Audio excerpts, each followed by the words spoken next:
سلام سلام كبرات تخاتلت التي بخميت صنيحكم تمرسنا مصيناكم علنا حافشاو اب تግራይ ዘሎ ሕማቅ ኩነታት ዝምልከት ሕፅር ዝበለ ሓበሬታ ሒዝና ምሳኹም ክንጸንሕ ኢና ህወሓትን ሻዕብያን ንህዝቢ ትግራይ መሊእኻ ንምጥፋእ መንእሰይ ትግራይ ኣብ ኩናት ጠጢቕካ ከምቲ ናይቲ ማለ ልዕሊኡን 1.5 ሚልዮን ዝበልዕዎ ትማሊ ሎሚ 2 ሚልዮን ካብኡን ላዕልን ህይወት ትግራዋይ አጥፊኦም ስልጣኖም ከቀጽሉ ስልጣኖም ከውሕሱ ኣብ ድርድር ክመጹ ህወሓት ሽፍታ ዝነበረት ብስማ በቃ አሸባሪት ኮይናሲ ካብ ፖለቲካ ኢትዮጵያ ተገሊላ ዝነበረት ሕጂ ብዋጋ 2 ሚልዮን 3 ሚልዮን መንእሰይ ትግራይ ኣብ ድርድር መጽያ ከም ኩለን ክልላት ከም ኩለን ውድባት ናይ ኢትዮጵያ ስማ ኣብ ቅድሚት እናተጸውዐ ኢትዮጵያ ትግራይ ክትመርሕ በቃ من كم هو حتى باهيلو ازيا كيد صنيحه تخيد زلا ذاتس واي ازي تقبلنت مسانا خا محنقاد مصيو ناب شعبيا مسماد مش شعبيا خوينوم خمس خنري صنحنا تግራይ በቃ ቁሱልን ገረም ማጽኒሖም ንትግራይ ማለት አጸልሚቶማ ኣብ ግዜ ጽምዶኮ ስለዘይ ተዘርበሉ ስለዘይ ተነግረሉ እንበር ማልያ ዘይብሉ መንሰዩ ኣብ ጎዳ ጉዳት ማዝለያ ዘይብሉ መንሰይ ተቀጥቂጡ ማልያ ዘይብሉ መንሰይ ተዓፊሉ ልዕሊ ዓቅሞም ዝኾኑ እንደገና ኸ ሻዕብያ ዝደልዮም ከ ናብ ሻዕብያ ረኪቦም ቀስና በሉ ንኢትዮጵያ ክህዋ ጽኒሖም ነቲ ሰራዊቱን ክኸፋፍልዎ ጽኒሖም ዕጥቃው ቃልሲ ክእውጃ ገዲዶም ቀስና በሉ ትኹይናት ሻዕብያን ህወሓትን ኣብ ማእኸል ትግራይ ወሊዖም ኣብ ዝረኣና የሻብዓይ መዓልቲ ሒዙ ዘሎ ሎሚ ብጣዕሚ ሓደገኛ ዝኾነ ኩናት ክካየድ ቀኒሉ እንደ ህዝቢ ተፈናቂሉ እንደ ህዝቢ አደዳ ሞት ኮይኑ በቲ ሻዕብያን ህወሓትን ዘቃናበርዎ ግዳይ ናይ ድሮናት ዝኾነ ትግራዋይ መሊእ ሰራዊት ግደፎ ኣብ ኩናት ዝኣተወ ሰራዊት ዳርጋ ዝምለስ ኣይጸንሐን ህወሓት ግን ብዓወት ከም ዝተዛዘመያ ፕሮፓጋንዳ ትገብረሉ ዘላ ሪኹምኹም ሓደ ጋውና ናይ ህወሓት ኣብ አሜሪካ ዝነበር ለንቀነ መቀለ ዝኣተወ ሚክ ዝበሃል አቦ የብሉ አደ የብሉ ኣብ ትግራይ ሲ በቃ ጀነራል ታደሰ ወረደ እንድሕርዳ ሰላም ፈጢርካ በቃ ኣብዛ ጉድጓድካ ክትኣቱ ኢኻ ሕሊፍና ክንህበካ ኢና ንሻዕብያ መንእሰይ ሰራዊት ትግራይ ከይትሰምዕ ጀሚርካ ያለኻ ዝኹይናት ቀጽሎ ይብል ነይሩ በቃ ዝሕጅናቶም ካድረ ብኤርትራ ገይሩ ብሱዳን ገይሩ በአዲስ አበባ ገይሩ ኣመቀለቀኒ ኣመቀለ ከዕንድርቀኒ ከዕንድር ጥራይ ዘይኮነ በቃ ሰባት ከሸግርቀኒ ካኾይናት ብኩሉ ነገር ክትከበብ ምስራያ ኸ ኣምሊጥ አሜሪካት ሕጂ ከምዚኦም ዓይነት ሰባት እዮም ንህወሓት ፕሮፓጋንዲስት ኮይኖም ላ ዘሎ ወድድኻ መዓልታዊ ኩናት ኣትዩ ይስዋዕ ወድድኻ ኣካላቱ ይጎድል መስዋዕቲ ይኸፍል ትግራይ ብምልእታ ኸኣ ተዓኑ ዜጋታት ትግራይ ፈቆዶ በረኻታት ይባታተኑ ህወሓት ብዋጋ ዘም ኩሎም ስልጣና ከተቀጽል ካብ ተሓታትነት ክድሕን ምሻዕብያ ኮይና ሰላም ኢትዮጵያ ንምዝራግ ሻብዓይ መዓልቱ ካብ ወረዳ ጸለምቲ ሰሜን ምዕራብ ትግራይ ጀሚሩ ክሳብ ዓፋር ዶብ ትግራይን ዓፋርን ኣብ ልዕሊ ሰራዊት ሓይሊ ሰላም ትግራይ ዘለዎ ቦታታት ብዘይ ምቁራጽ ደብዳብ ናብ ህዝቢ ዘለዎ ህወሓት በቃ ኣብ ማእኸል ህዝቢ ትኸው ልክዕ እቲ ናይ ሻዕብያ ተግባራት ሒዛትቱም ሰባት ኣብ ማእኸል ህዝቢ ኮይና ትዋጋ እቲ ጸላኢ ናተይ ትብሎ ጥራይ ዘይኮነ ናብ ህዝቢ ዝትኩስ ንሳውን ኣብ ማእኸል ህዝቢ ትኩሰቱም ሰባት ጸላኢ እቲ ናተይ ጸላኢ ትብሎ ወይ ንህወሓት ንምጥፋእ ዝቃለስ ዘሎ ሓይሊ ኣብ ሓደ ቃልዕ ቦታ ኣብ ካልእ ቦታ እናሃለወ ናብኡ ትትኩስ ናብቲ ህዝቢ ኣማራፂ ስኢኑ እቲ ህዝቢ ኣብ ጎና ክስመት ዝገርም ትግራይ እንታይ እዮም ሓሲቦምላ ዘለዉ ዞም ኣራዊት እዚኦም እንታይ ኣበዲላቶም ዘምጨቆንት እዚኦም ኣይርዳእንን ኣነ 1.5 ሚልዮን ትግራዋይ ዝተበልዐኮ ህወሓት ክድሕን ነህለ ህወሓት ድሒናትሉስ ሃብቲ ህዝቢ ትግራይ ድሕን ጸኒሓቶ ኣብቲ ዝነበረ ዓመት ናይ ቁልዕ ወራር ኣብኡ ዝሰኣነቶ ወይ ኣብኡ ዘይረኸበቶ ኩሉ ነገር ካብ ጓለን ስቴት ጀሚራ ክሳብ ሃብቲ ህዝቢ ትግራይ ኣብዚ ዝረኣናዮ ዝሓለፈ ዓመታት ክትጥቀመሉ ጸኒሓ ባህላውያን ጀነራላት ህወሓት ትሕቲ ዕድመ ቆልዑ ሓቂፎምን ምስአን ክብዕሉ ግን እዮም ዝሓድሩን ዝውዕሉ መራሕቲ ህወሓት እውን ንሱ ሃብቲ ህዝቢ ትግራይ ግሕጥ ኣቢሎም ሻዕብያ ኮይኖም ኣብ ዱባይ ይሸጥዎ ኣለዉ ኣብ ዱባይ ዘለኹም ትፈልጥዎ ኢኹም ወርቂ ትግራይ ወርቂ ትግራይ ወርቂ ትግራይ እናተባህለ እዩ በቃ ክሽየጥ ዝውዕልን ክልወጥ ዝውዕል ትግራይ እንታይ ኣትሪፎምላ ሃብትታት ኣዕንዮሞ ሃብትታት ዘሪፎሞ መንእሰያት ኣጥፊኦሞ መንእሰያት ኣሰዊኦሞ መንእሰያት ኣሰንኪሎሞ ኣካሉ ግዲሎሞ ኣዴታት ኣንቢዖም ኣዴታት ሕዚኖም ትሕቲ ዕድመ ቆልዑ ደፊሮም ባዕሎም ህወሓት ሕጂ እዚ ተረሲዑ ነዚ ክሒዶም ነዚ ረሲዖም ከም ብሓድሽ ከምኡ ክደግሙ ምስ ሻዕብያ ኮይኖም ሻብዓይ መዓልቲ ዘቁፀረ ኩናት የካይዱ ኣለዉ ትግራይ ኣብዚ ኩናት እዚ ማእለያ ዘይብሉ መንእሰይ እዩ ህይወቱ ስኢኑ ኣብዚ ኩናት እዚ ማእለያ ዘይብሉ ህዝቢ እዩ ኣካሉ ጎዲሉ ኣብዚ ኩናት እዚ ክንደይ ህይወት ይሓሊፉ ብዚ ናይ 7 መዓልቲ ድሮናት ኣብ ምንታይ ካሃርማ ቀንየን ኣብ ምንታይ ክድብድባ ቀንየን ሪኢኹሞን ኢኹም ክትኮስ ዝቀነየ ፊት ንፊት ምስ ሰራዊት ንመን ክሃርም ቀንዩ ንሪኢ ኣለና ኣብዚ እኮ ዝሞቱ ወተሃደራት መሊኦም እዮም ተጋሩ ኣብዚ እኮ ኣካሎም ዝጎደሉ ተጋሩ መሊኦም እዮም እዚ ኩናት እዚ ከመይ ገይሩ እዩ ብዓወት ዝግለጻትም ሰባት ህወሓት ከመይ ይሕልና ኣገብረላ ዓወት ሰራዊት ሓይሊ ዓወት ሰራዊት ኢላ ክትገልጽ ዓወት ሰራዊት ኢላ ክትፍክር ዓወት ሰራዊት ኢላ ጸብጻብ ክትቀርብ ከመይ ገይሩ ይገብረላ ህወሓት ዛ ኣረሜን ልእኽቲ ናይ ሻዕብያ ከመይ ገይሩ ገብረሎም ካድረታት ህወሓት ነዚ ዓወት ሰራዊት ኢሎም ገልጹ ሎማ ኣብ ትግራይ ኣንጻር ኩናት እምበር ናብ ኩናት ኣይትጎይን ኢኻ ኣንጻር ኩናት እምበር ንኩናት ኣይትጉስጉስን ኢኻ እዚ ኩናት እዚ በቃ ሓንሳብና ሓዋሩን ይኣኽለኒ ትብለሉ ኩናት እዩ ድሕርቲ ትማሊ ዝተኻየደ ኣብ ትግራይ ምልእቲ ድሕርቲ ዝነበረ ዕፅዋን ክባን ድሕርቲ ዝነበረ ዓፀቦ ዝረኣናየ ናይ ትማሊ ትግራይሲ እንታይ ክትከውን ዝድለ ዘሎ ናበይ ገጽ እንታይ ዝገበረ ትግራዋይ በብዓመቱ ንህዝቢ ትግራይ መሊኡ ዘፅንት ኩናት ዝኽፈተሉ ንምንታይ ስለምንታይ እኳ እዩ ዝገርመና ኣነ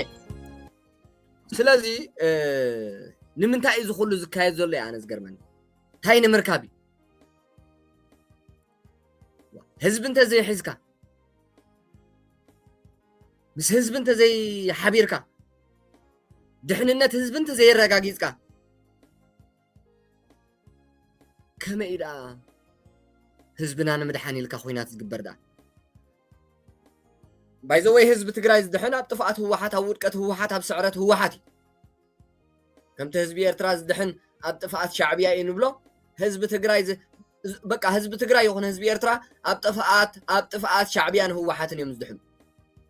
ሻዕብያ ክሳብ ዘሎ ህወሓት ክሳብ ዘሎ ህዝቢ ኣይድሕንን ዘዝወለደቶም ኣደ ትግራይ ይኹን ኣደ ኤርትራ ዘዝወለደኦም ንሻዕብያን ንህወሓትን ንሪኢ ኣለና ኢና ክንነብሮ ፀኒሕና ኢና ኑ በቃ እዚ 50 ዓመታት ኩናትን ወረ ኩናትን ኮይኑ ፀኒሑ እንታይ ገይሩ እዚ ሕብረተሰብ እዚ ድሕሪ ውዕል ፕሪቶርያ እኮ ብፍፅም ኣብ ትግራይ ኩናት ኣይኮነንሲ ወረ ናይ ኩናት ወረ ክዋጉ እዮም ከምዝሎ ገለመለ ሕማቅ ኩነታት ዶ ገለ ኢልካ ወረ ክውራእ ኣይግብኦን እዩ ድሕሪ ውዕል ፕሪቶርያ ነውራም ስለ ዝኾነት ህወሓት ጠቕመኛን ንስልጣናን ኢላ ትነብር ስለ ዝኾነት ህወሓት ናይ ህዝቢ ስለ ዘይኮነት ናታ ናይ ባዕላ ህወሓት ናይ ባዕላ ህወሓት ናይ ህዝቢ ኮይና ይትፈልጥን ተስዋይ ስልጣና ኣብ ሓደጋ ከኣቱ ስልጣና ሓደጋ ከጋጥሙ ኣብ ዝጀመረሉ ኩናት ወሊዓ ስልጣና ተውሕስ ብመስዋዕቲ ደቂ ትግራይ ስልጣና ተውሕስ ህወሓት ከምዚ ናይ ሕጂ ንሪኦ ዘለና ሕጂ ካብ ፖለቲካ ኢትዮጵያ ተገሊላ ትረኽቦ ዝነበረ ጥቕማጥቕሚ ስኢና ክብሪ እውን ስኢና ኣብ ኢትዮጵያ ክብሪ እኳ ስኢና ህወሓት ከም ህወሓት ዝተዋረደ የለን እኮ ኣብ ትግራይ እውን كبري أسئنا هوحات حزب تجراي فنفينوا بقى سلازي بمسوات دق تجراي كبراخ تراجعز بمسوات دق تجراي حدا نتبع 5 مليون طفيسي حجي خا خندو لعل عصفن حجم ما خا ملئت تجرايو ملئت تجراي هيب كان نهوحاتون اي تدحنن يا حج هوحات تجراي بملئت وسيداتا اي تدحنن من اسي تجراي بملؤ اصنيتاتو نايل تسويو اي تدحنن يا هوحات حجي ناي موداتان قيح مسمر رقيصا اب ايتوبيا قيح مسمر رقيصا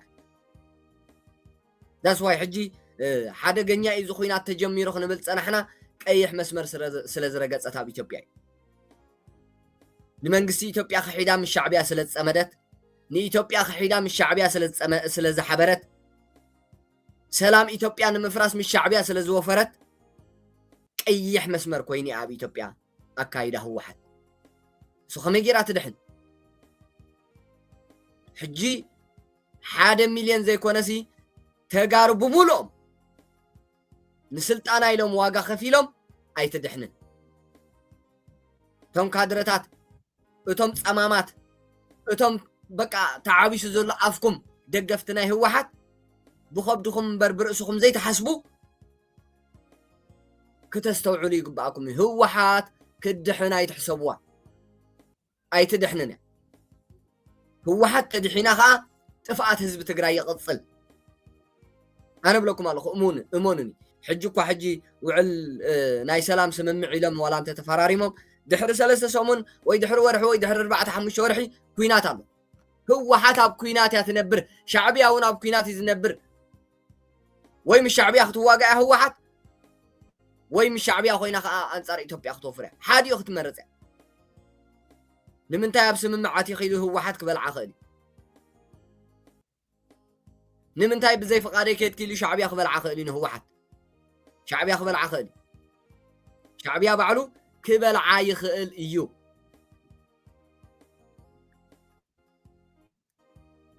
شعبي اخي بلعه حج كل انت ازازاتنا شعبي اخ تفصمه بموله انت ازازات سبب افانا قلتي لو اخ تفانا قليا نزا عد زي اقاصليا تتبايل اخ تقاصليا كل نجار شعبيا زبولو كتغبري اب تግራይ شعبيا خا عدتات كبادميو منسيات كقتليو حزب خفاناقليو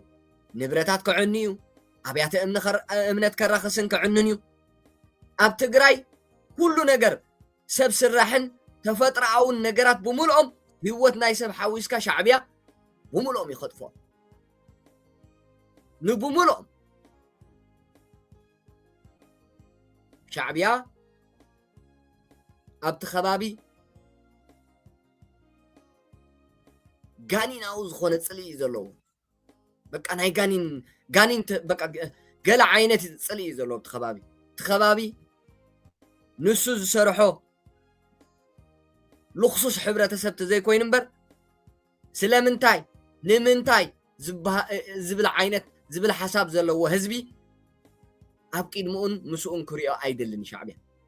لازم حبرتسب تግራይ سور مسرته اطفيو انت خوينو له قصلو انت خوينو حدش تنبركا خاي حبرتسب هانيصيو اب تግራይ دلاي غيرو كنبر زلو انت تግራይ من دي محضر على اهجي شعبيا كويس محضره هو حتى محضره ويكا غزياو من محضر زلو شعبيا زخونه ود ورده زم محضره زمسلو مالو قليو نو نتግራይ زم محضر مو شعبيا قرباي سقركم اني شعبيا انت يقبركم زل اب تግራይ تري اندخ اذا تجمير زلو شابعاي معلت او غير زلو خوينات من كم تجمر ايرداكم اني شعبيا يكو قيح دول اذا قيح مسمر كترقص غيروان هو واحد شعبيا يكو دول هاري مناي كوينات مالي شعبيا يكو قدام يمتاو جميرو نابت خوينات سراويت اب تطنقق زغبره باديابون كساب تكزه خبابن بدحرون ريخم كابزالان بس جميرو حسابا غلا اب تطنقق زله سراويت هو حد زلوا سراويت مسودات شعبيا يخات ክሳብቶም ተገፊፎም ወተሃደራዊ ዝተወሰነ መዓልቲ ወተሃደራዊ ስልጠና ተዋሂቦም ዕጥቂ ዝሕዙ ሻዕብያ ጠርበሽበሽ እንዳበለ ኸጽንሑ እዩ ኮይና ስሙምዖም እዚ ሸውዓተ መዓልቲ ወተሃደራት ናይ ሻዕብያ ኣብ ተጠንቀቐም ዘለዎ ወተሃደራት ናይ ህወሓት ክሳብ ዝውድኡ ምስኡ ገፋ ኣሎ ኣብ ዝበዝሕ ቦታታት ትግራይ ክግፈፍ ዝቐነየ መንእሰይ ኣበይ ኣሎ ህወሓት በቲ ትደልዮ ወተሃደራዊ ዕጥቂ ዝተወሰነ መዓልቲ ስልጠና ትህበሎ ካብኡ ናብ ኩናት ይፅባሕ ኩናት ይቐፅል እዩ ዘሎ ኣብ ጸለምቲ ኣብ ምዕራብ ኣብ ሰሜን ምዕራብ ትግራይ ሓንሳብ ይቐፅል ሓንሳብ ይቋረፅ እዚ እዩ ዝቕፅል ዘሎ ኣብ ዓፋር እውን ከምኡ ኣብ በዓል ራያ ዝካየድ ዘሎ እስካሕካሐ ኩናት ህወሓት ኣብ ማእኸል ኣባይቲ ትድብድቦ ዘላ ንሰራዊት ሓይሊ ሰላም ትግራይ ኢላ መዓት ጉድ እኮ ዝፍፀም ዘሎ መዓት ፀይቂ እኮ ዝፍፀም ዘሎ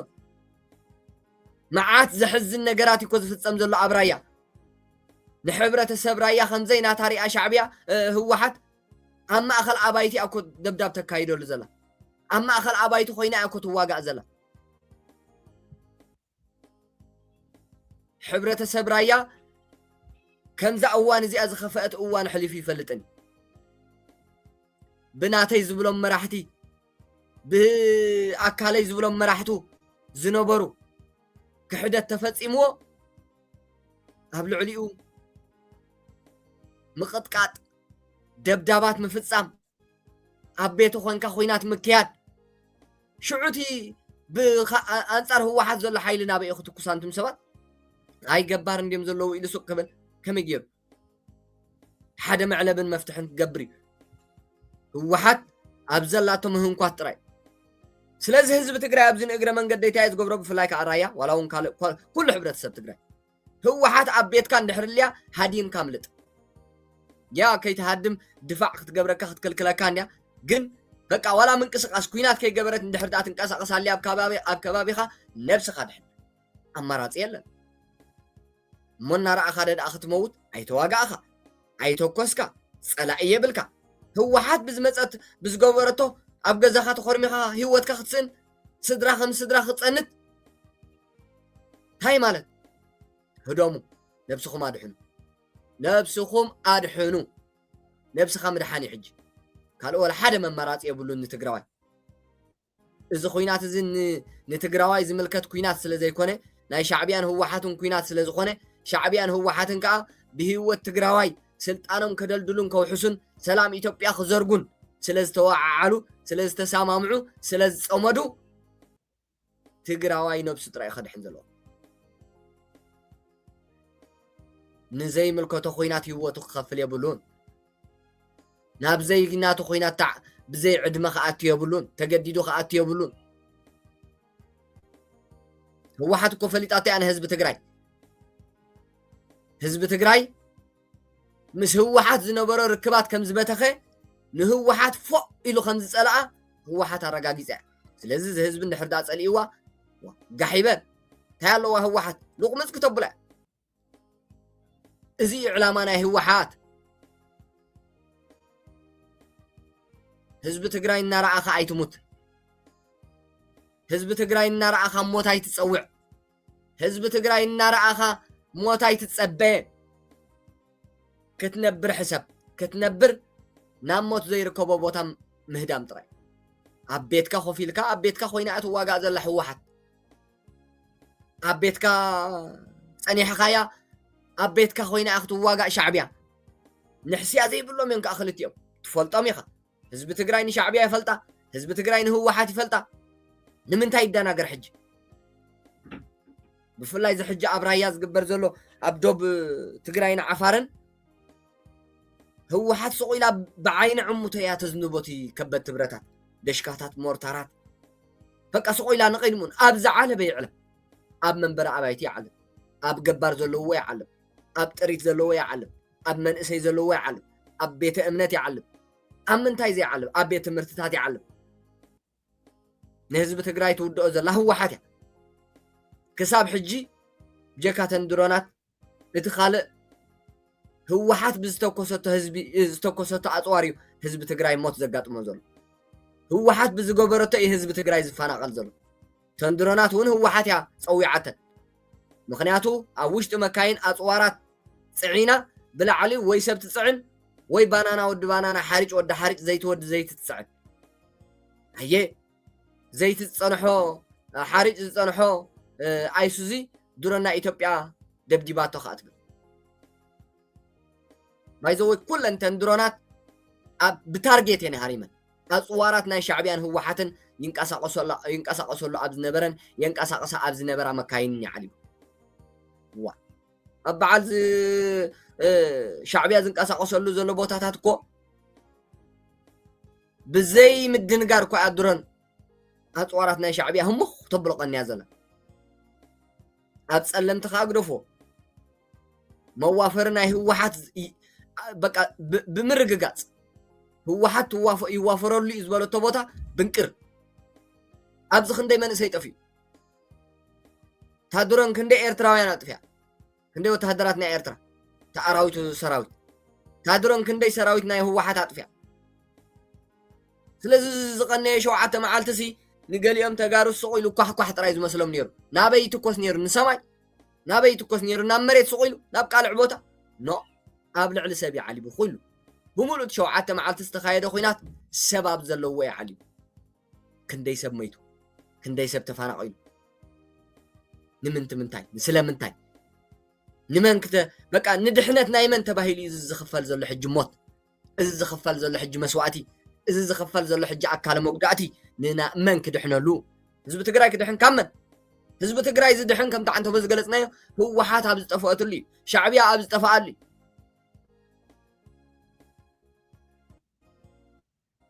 ህዝቢ ትግራይ እኮ ፀላእ የብሉ ፀላእ ዘለዎ ይመስለና ነይሩ እምበር ፀላእ የብሉን ህዝቢ ትግራይ ፀላእ ህዝቢ ትግራይ ህወሓትን ሻዕብያን ጥራይ እዚኦም እንተጠፊኦም ህዝቢ ትግራይ ንዘለዓለሙ ብሰላም ይዝነብር ይብል ነይሩ በል ፀላእ ስለ ዘይብሉ ህወሓት ሰራዊት ኣፍሪሳ ኣብ ክልተ መቃቂላ ተሓደ ፀላእ ኢኻ ትብሎ ህወሓት ዘይተሓደገ መሬት ንሳ ስለ ዘይተኣትዎ መሬትካ ወረሞ እናበለት መፁኻ ቀተሉኻ እናበለት ትግርኛ ዘይሰምዑ ኣካላት መፁኻ እናበለት ንህዝቢ ትግራይ ፀላእ ዘይብሉ ፀላእ ትሰርሓሉ ኣብ ማእኸል ቤቱ ኮይና ትትኩስ ከይፈትወ ኣብ ጎና ተሰሊፉ ይጠፍእ ንመን የድሕን ሽዑ ንህወሓት